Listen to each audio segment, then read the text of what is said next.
3, 2, 1.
안녕하십니까 여러분. 한남대학교 국방전략대학원의 양욱입니다. 오늘 시간은요, 전쟁이 어떻게 발전해 나가는지, 그리고 그 발전에 따라서 무기라는 것은 과연 또 어떻게 같이 발전해 나가는지, 이런 부분들을 한번 좀 알아보는 시간을 갖겠습니다. 우리가 전쟁을 이기기도 하고 지기도 하는데, 가장 기본적으로 여러분, 전쟁은 어째 이길까요? 어느 쪽이 이길까요? 사람이 많고 병력이 많은 쪽이 역사적으로 이기게 되어 있어요. 그렇다면 사람으로 극복되지 않는 것을 우리가 극복할 수 있게 하는 것은 무엇일까? 결국은 기술, 그리고 그 기술에 바탕한 무기를 추구하게 된다는 것입니다. 그래서 이 과거에 우리가 어떻게 싸웠나 한번 생각을 해보겠습니다. 중세 정도까지 싸움을 보고 있으면요, 대부분 우리가 보병 혹은 기병이라고 얘기하는 부분들, 자, 이런 것들이 결국 어떻습니까? 칼을 들고 근접해서 싸우고 창을 들고 찌르고, 자, 그런데 이런 기본적인 병력 중에서 가장 강력한 병력은 기병이었어요. 왜 그렇죠? 말이 달려오는 운동 에너지로 그냥 밀어버리기 때문에 적 2명, 3명을 그냥 밀고서 지나갈 수 있는 거죠. 그렇죠? 그래서 사실은 기병이 발달할 수밖에 없었고, 그다음에 기병을 대규모로 갖춰가지 못하기 때문에 어떻게 보면 기사라고 하는 제도들을 통해서 전력의 간극을 메워갔던 모습들이 되는 걸 겁니다. 그런데 이런 기사가 몰락하게 된 것이, 자, 결국 롱보우라고 불리는 우리 장궁이 나와서, 자, 이 장궁으로 원거리에서 제압을 할 수 있게 되니까 예의가 달라지는 겁니다. 그것뿐만이 아니라 이 시기가 되면은요, 화약을 바탕으로 해서 전쟁의 모습이 확 바뀌어버리게 된다라는 겁니다. 자, 우리가 유럽을 흔든 전쟁에서 30년 전쟁을 얘기해요. 이 전쟁을 하면서 유럽에 있는 국가들이 다 달라붙어 싸웁니다. 싸우고 난 다음에 생각을 하죠. 야, 이거 이렇게 소모적으로 싸울 이유가 없잖아. 자, 그럼 어떡할까?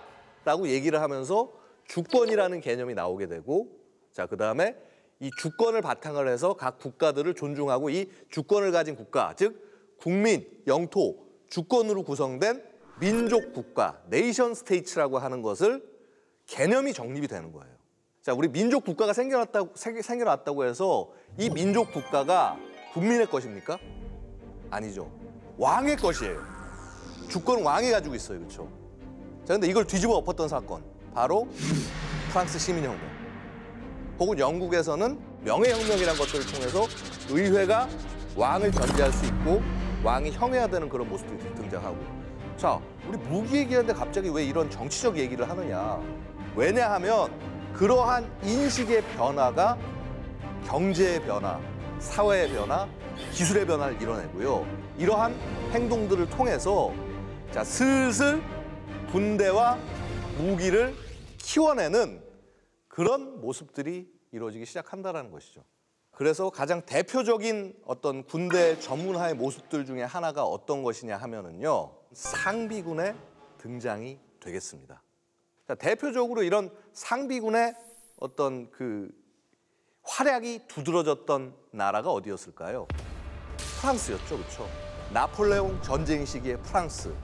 말도 안 되는 병력 동원이 돼서 주변국을 제압을 해버리는 일이 생깁니다. 나폴레옹 시기까지 전쟁 때 모습은요, 아직은 본격적인 그 싸움이라고 볼 수는 없어요.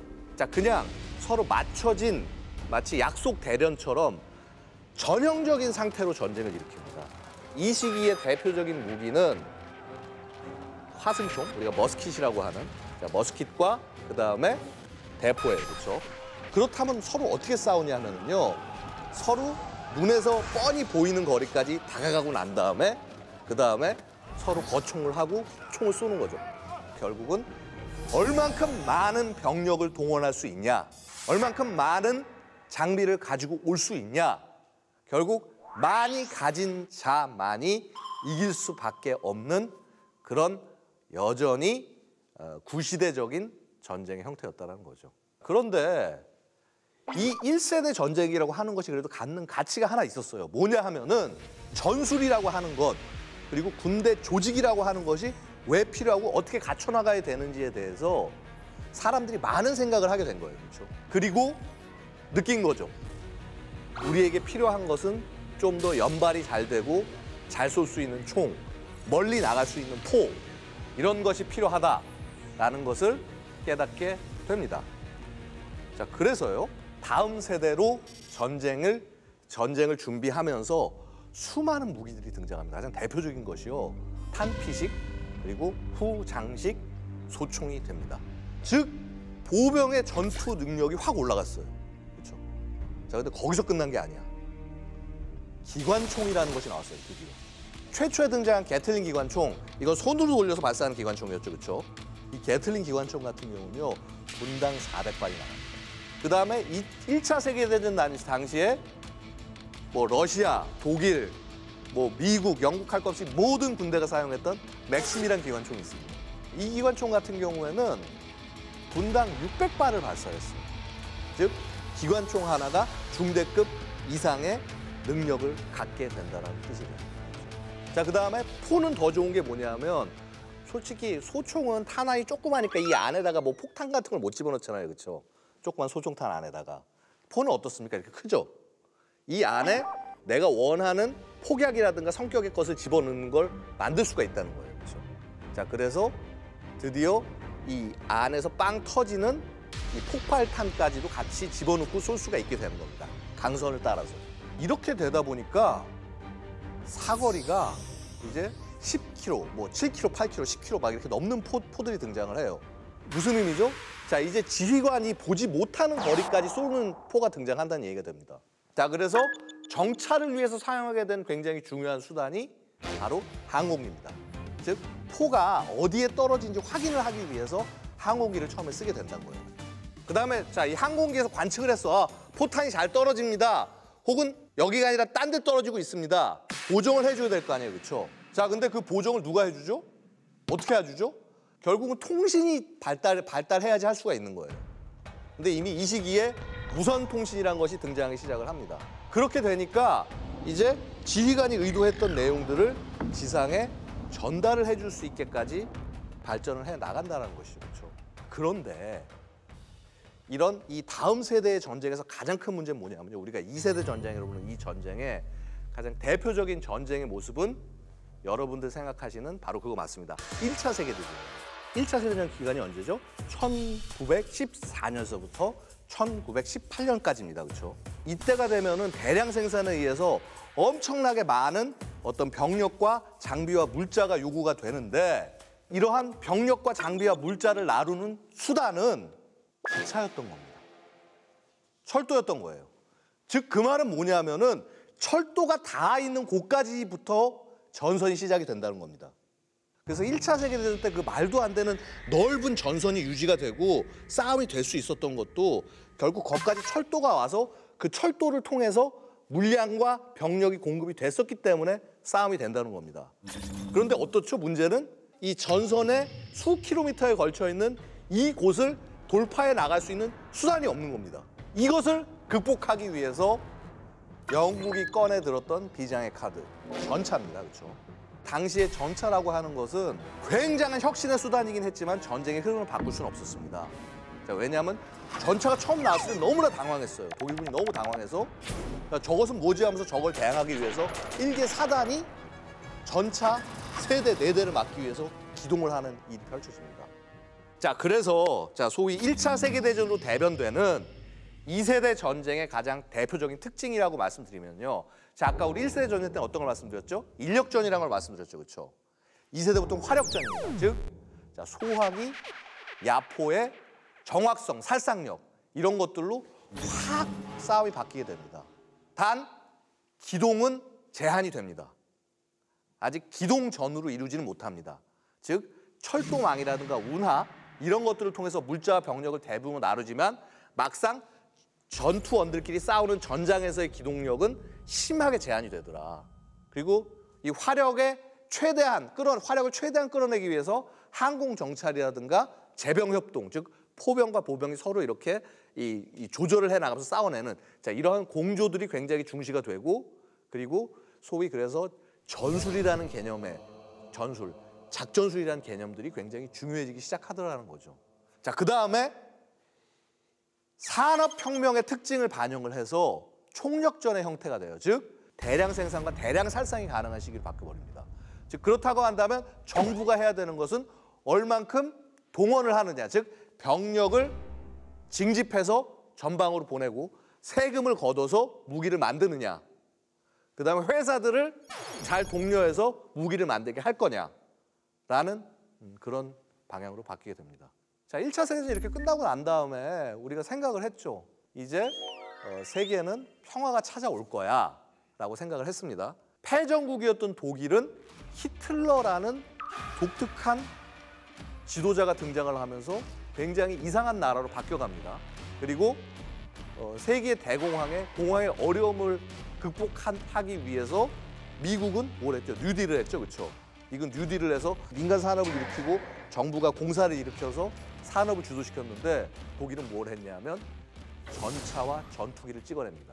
그런데 저런 것들이 여러 대가 들어가서 화력으로 계속적으로 공격을 하고 거기에 보병들이 같이 하차해서 전투를 하고, 자, 그런 뿐만이 아닙니다. 전투기가 폭탄을 달고 와서 급강해서 내려와서 정확하게 원하는 곳에 목표를 땅땅 때리면서 가버리는 겁니다.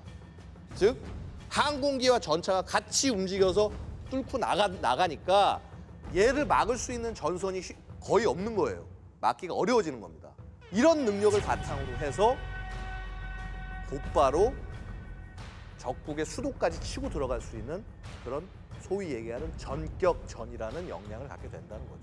자, 그래서 소위 현대 전쟁의 모습들 같은 것들은 거의 2차 세계대전에서 많이 이루어졌어요. 자, 전차를 봐도요. 과거의 전차, 1차 세계대전 전차는 포탑이라는 것조차도 없었는데, 자, 포탑이 장착이 되고, 자, 그다음에 포가 엄청나게 커집니다. 그러면서 엔진도 굉장히 커지고요. 자, 그래서 얼만큼 센 주포를 가져가고 얼만큼 센 장갑을 가져가느냐의 싸움으로 바뀌게 됩니다. 생산 능력은 얼만큼 높았느냐 한번 보면요. 자, 소위 우리가 어셈블리 라인, 조립 라인, 그렇죠? 라인 따라서 우리가 공정이 있죠. 자, 이 라인이 2차 세계대전에 무기를 생산하는데 그대로 보여지는 거죠. 자, 지금 저기 보시면은 B-24 리버레이트 폭격기 같은 경우는 전쟁 기간 동안 10,000대 이상이 생산이 됐어요. 우리가 상상할 수도 없는 그런 막강한 생산력의 바탕을 해서 전쟁을 수행을 했다는 것이죠. 그리고 2차 세계대전의 종지부를 찍는 것은 뭐였냐면 무려 핵이었습니다. 히로시마와 나가사키에 핵폭탄이 떨어지면서 아예 정리가 되어야 됩니다. 자, 근데 이 핵의 등장이라고 하는 것은요, 이제 전쟁의 모습을 완전히 바꿔버려요. 더 이상 핵무기가 떨어지고 난 다음에 더 이상 인류가 존재할 수 있을까? 이런 질문들을 할 수밖에 없게 됩니다. 자, 그러면 뭐가 중요하냐면, 자, 적의 핵 기지가 어딘지, 적의 주요한 전력의 중심이 어딘지, 이것을 우주 단계에서 파악을 하고 난 다음에 여기에 공격을 가하는 것이, 거기에 공격할 수 있는 능력을 갖게 되는 게 중요합니다. 소위가 우리 이런 것들은 핵태세라고 얘기하는데, 뉴클리어 포스처라는 얘기를 하는데, 이 핵태세라는 걸 갖게 하기 위해서 적국에 대한 전략 정찰, 그다음에 위성 정찰, 이런 능력을 굉장히 강조하게 돼요. 그런데 문제는 뭐냐 하면, 자, 위성 정찰, 당시에 냉전 직후에 위성 정찰 기술로는 정확하게 밑에 있는 것을 인식할 수가 없습니다. 자, 그러다 보니까 정찰기를 보내서 탐지를 해야 되는데 정찰기에 사람을 태워버리면 어떻게 되죠? 잘못하면은 미사일을 맞아서 격추가 되는 거예요. 그래서 수많은 U2의 조종사들, U2라는 이 정찰기의 조종사들이 죽거나 포로로 잡혔습니다. 그러니까 당장 해결을 어떻게 하려고 그랬냐면, 야, 고도가 너무 낮아서 그런가? 고도가 미사일이 못 닿을 정도로 높은 고도로 정찰기를 올리자. 혹은 높은 고도에서 굉장히 빠른 속력으로 지나가면 절대로 못 잡을 것이다. 그래서 SR-71 블랙버드와 같은 그런 기체들이 등장했고요. 자, 이러한 과정을 생각하게 된 게, 만약에 적이 레이더로 우리를 찾을 수 없는 항공기를 만든다면 어떨까라는 스텔스에 대한 어떤 그 필요성과 가능성들이 등장하게 된 거죠. 또 하나 뭐냐 하면은, 적의 중심부를 정찰해서 들어가려면 반드시 희생이 생길 수밖에 없잖아요. 그렇죠? 그럼 이걸 어떻게 할까? 무인으로 하자. 아하, 사람을 태우지 말고 하자. 자, 그래서 소위 AQM-34라는 1960년대에 나온 무인 정찰기가 있는데, 자, 그런 무인 기체 같은 것들을 운용을 하면서 이 무인기라는 것의 중요성 같은 것들을 알게 된다는 것이죠. 특히 이런 무인화, 그다음에 어떤 타격 능력의 그러니까 이 표적 인식 능력의 향상, 이것은 무엇으로 연결되냐면요, 정밀 타격 능력이라는 것과 연결이 됩니다. 자, 2차 세계대전의 그런 치열한 모습들, 그다음에 그 이후에 정밀 타격 무기 체계로 바뀌어가는 이런 모습들, 사실 이 모든 것을 다 3세대 전쟁의 모습이라고 말씀을 드릴 수가 있습니다. 그래서요, 이 3세대 전쟁의 특징을 제가 설명을 해드리면은요, 신속한 기동으로 빠른 결전을 이룬다는 것입니다. 그래서 이 전쟁의 가장 훌륭한 모습은 어떤 모습이냐면, 단 한 번에 적의 전략적 중심, 적의 수도건, 어떤 적의 핵심적인 군사시설이건 이 전략적 중심을 단 한 번에 치고 들어갈 수 있는 기동 능력, 또한 기술적 발전에 의해서 이제 전쟁의 모습도 입체로 바뀌게 된다는 거죠. 그렇죠? 과거에는, 자, 우리 어땠죠? 1세대 전쟁 때 되게 짧은 사거리의 무기와 한계 있는 병력에 의해서 서로 직접적으로 맞붙는 굉장히 직선적 싸움. 그다음에 2세대 전쟁 때는 역시나 한정된 면적이지만 좀 더 넓어진 지역에서 부대들이 싸우지만 역시 선에 의해서 막힌 선형 싸움이었는데, 자, 이미 3세대 정도가 되면 이 선이 무너져 가는 모습이 보여집니다. 즉, 항공기, 잠수함, 기타 여러 가지 것들이 또 같이 더해지고 하면서요, 다양한 영역이 통합되는 그러한 형태의 전쟁으로 바뀌게 된다는 것이죠. 그럼 되려 이 3세대 전쟁이 완성된 형식은 어떤 것이냐? 여러분, 대표적으로 생각할 수 있는 게 1991년 걸프전이나 아니면 2003년 역시 이라크전, 이 모습들이 대표적인 사례라고 볼 수 있습니다. 즉, 침공하는 부대 마찬가지고 그 방어하는 부대도 그렇게 생각만큼 희생자가 많지는 않았습니다. 그리고 전쟁은 거의 한 달 정도 이내에 끝났어요. 거의. 점령 단계까지는요. 그렇죠? 자, 그래서 양측의 희생이 없이 한쪽이 확실하게 장악을 해서 이기는 이런 식의 전쟁의 형태, 이것을 가장 이상적인 그 3세대 전쟁의 형태라고 얘기를 합니다.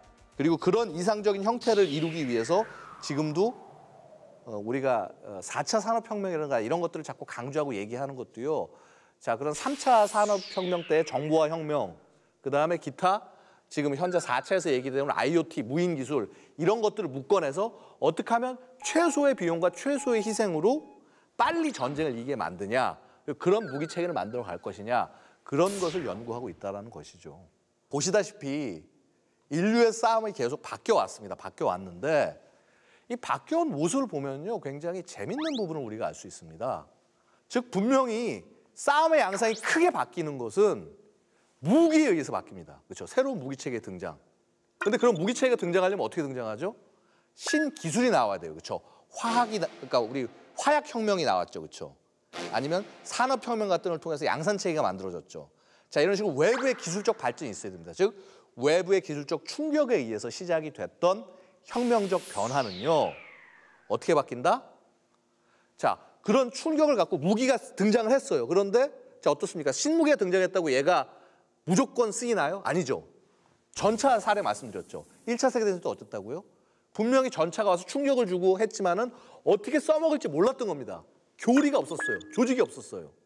자, 그래서 그런 이 전차를 어떻게 하면 잘 써먹지 하면서 막 사람들이 생각을 하면서 인식의 변화를 이뤄내죠. 그러면서 교리를 만들어 나갑니다. 그리고 자 이렇게 만들어진 무기와 교리를 바탕으로 해서 자 싸우려면 어떻게 됩니까? 실제 조직이 있어야죠. 사람이 있어야죠. 이 사람들이 훈련을 해야죠. 그렇죠?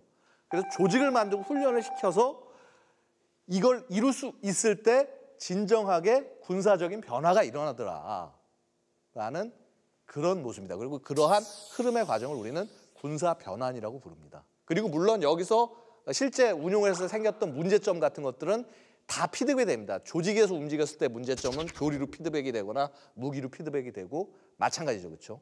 자, 그런 식으로 돼서 하면서 이런 체계가 강화하면은 변화가 충격으로 시작된 변화가 제도화가 되더라.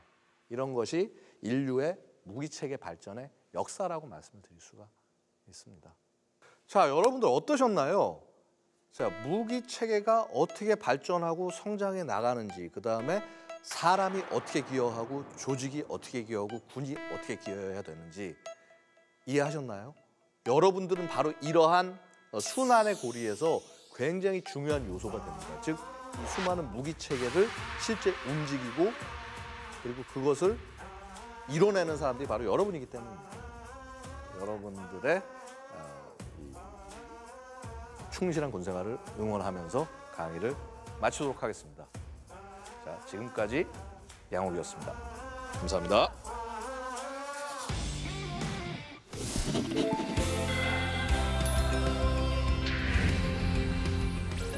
새로운 경제 트렌드와 최신의 경제 관련 정보들을 반영한 실물 경제학 교과서, 경제기사 궁금증 300문 300답.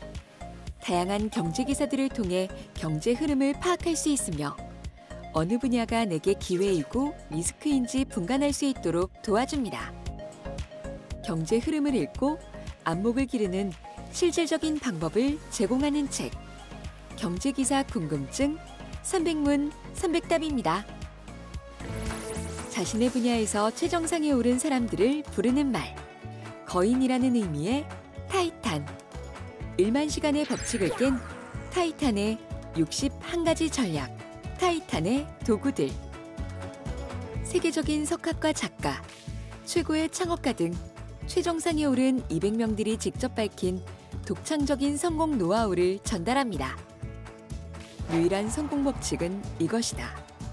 당신은 스스로 생각하는 것보다 더 큰 힘을 갖고 있다. 그에 걸맞게 행동하라.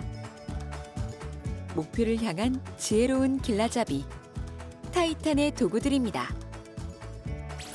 인공지능이 인간을 넘어서는 시대, 지속 가능한 삶을 꿈꾸는 이들을 위한 확실하고 강력한 대응법을 제시하다. 에이트. 그 무엇과도 대체되지 않는 삶을 살기 위해 세계 상위 0.001%가 실천 중인 에이트. 유일무이한 삶을 살기 위해 우리 개개인이 무엇을 준비해야 하는지 일목요연하게 설명하고 있습니다. 인공지능에게 대체되지 않는 나를 만드는 법. 에이트입니다.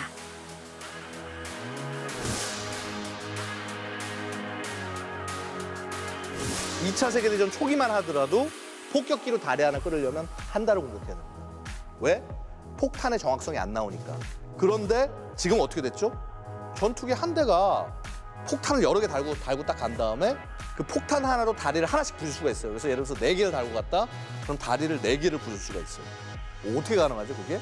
화면에서 딱 보면서 아, 저 목표 내가 레이저로 조준한 곳에 제대로 들어가고 있나 확인을 하고 정확히 목표를 때리고 이런 식으로 발전해 나가요.